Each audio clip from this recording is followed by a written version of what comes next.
International travellers will have pre-departure testing requirements removed after the Health Minister confirmed a raft of changes to how COVID is handled in Australia. Travellers previously needed to show a negative COVID-19 test in order to board a flight to Australia, even if they were up to date on vaccinations. But from April 17th, that rule will be scrapped. Health Minister Greg Hunt confirmed he would not be renewing the COVID biosecurity orders, meaning restrictions on cruise ships and anti-price gouging penalties for rapid antigen tests will also end. The country is ready to move on from the emergency declaration made 2 years and 1 month ago. "I will not be renewing the biosecurity emergency determination," Mr. Hunt told reporters on the Gold Coast. Camera icon Health Minister Greg Hunt said it was time to normalise Australia.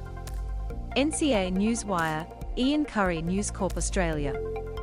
That's on strong advice from Professor Kelly and our other medical advisors. The unanimous advice that was given to me and discussed with the National Security Committee of Cabinet.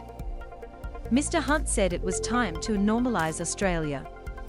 Travellers will still need to show proof they have received at least 2 doses of a TGA-approved COVID vaccine, and mask mandates will remain on both domestic and international flights.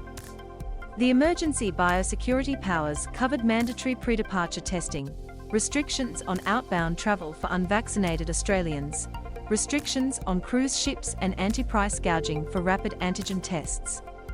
It had been renewed 8 times and was set to expire on April 17th. Camera icon anti-price gouging for rapid antigen tests will end as well. NCA Newswire, Dan Peled, News Corp Australia. Chief Medical Officer Paul Kelly said he could no longer recommend the powers be renewed just in case, but flagged that could change in the future.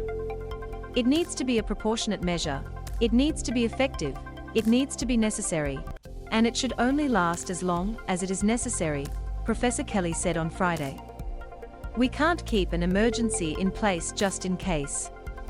That's not a thing we can do. Of course we can always relook at that in the future, but for the moment, this is the time to move on." The changes were jointly announced with updated advice that vulnerable Australians, including those over 65 and the immunocompromised, would be encouraged to receive an additional winter dose of the COVID jab.